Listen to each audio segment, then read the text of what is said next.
Stu Cowan and Pat Hickey of the Montreal Gazette here at the Bell Centre, where the Canadiens beat the Buffalo Sabres 3-2 on Thursday night.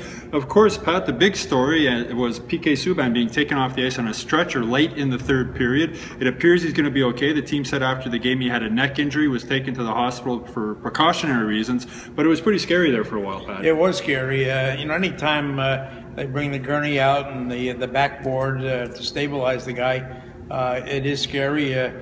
Max Pacioretty was talking about how you see all the trainers and the doctors out there, and he's been through a couple of incidents like that where he's been taken off on a gurney, and so it's it's not.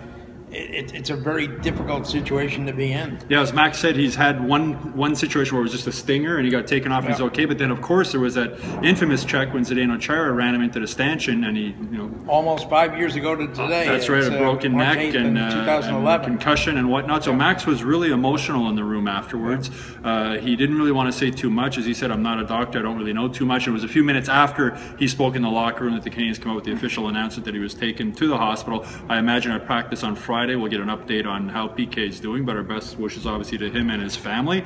The other big story tonight, of course, Alex Galchenyuk, or Golchenyuk as you might want to call him now. 2 more goals, a third game in a row he scored 2 goals. He has 11 goals in his last 8 games. The kid's on fire.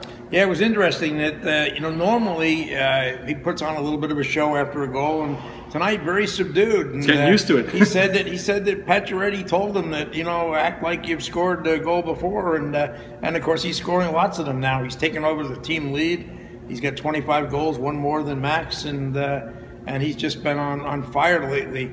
Pacioretty set him up for the first goal. Andrew Ghetto, probably the easiest goal Galchenyuk's going to score in a while, because Andrew Ghetto got the puck to him all alone in front of the net, and it was pretty much a one-timer. He just made it real quick. And, It's interesting you mentioned Pacioretty talking to him too, because after the last game I spoke with Pacioretty and he said one of the things he likes about Galchenyuk now is his communication.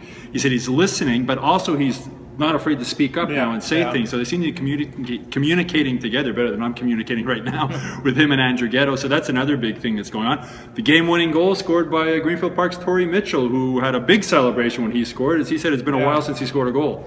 Yeah, that's the coach was very complimentary about that line. Matteau and McCarron. Michael McCarron playing and center on that line. Torrey Mitchell's usually a center. He's got to make an adjustment to the wing.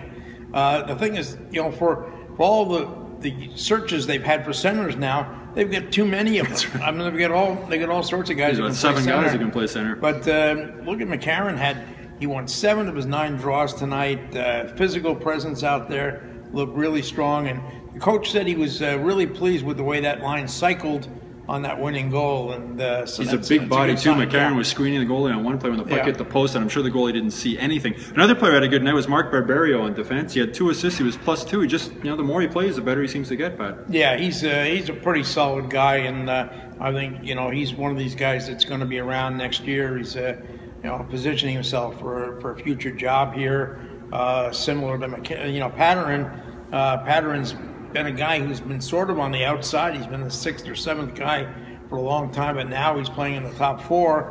When everybody's healthy, he probably won't stay there, but he's certainly shown that he can play in the NHL, and he's going to be here for a while. And he also got in a fight with Marcus Foligno. Also, Mike Brown dropped the gloves for the first time as a Canadian, taking on Nicolas Deslauriers. Brown had 4 hits in 8 minutes of ice time. He's filling a key role, and you're wondering, I was wondering anyway, why Marc Bergevin maybe didn't get him earlier in the season instead of John Scott, because he seems to fill an important role in that 4th line, a guy who can skate and bang, and the whole team seems to be playing tougher with him there. Yeah, I think that's right. I don't think John Scott was ever in their plans to play. Exactly. I mean, they just got. I don't want to say they got suckered into taking him, but well, Bergevin could tell us why, but he can't. It was something that he didn't want to.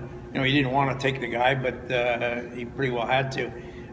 It's interesting. Brown's had 95 NHL fights. Deslauriers, who's a bigger guy, and actually looks stronger out there, but he's not as good a fighter. He's a young guy. He's only had 14 fights, and it showed because Brown got the better shots in there. The Patterson fight was interesting because he went old school. He pulled the sweater over Foligno's face, and and the officials stepped in pretty quickly to stop that because you know, you can get hurt in a situation like that. But you don't see that anymore. Yeah, well, Carey Price skated again Thursday morning in Brossard, looking better each time he skates, in full equipment, taking shots from goalie coach Stefan White. But Mike Condon, stopped 36 of 38 shots tonight, Pat. And he's, you know, for 25-year-old rookie in the league, I think he's done as much as anybody could expect from him this season. Yeah, I think he's going to be back next year too. You know, he's got 1 year left on his contract, and I think that he's established himself as a solid backup.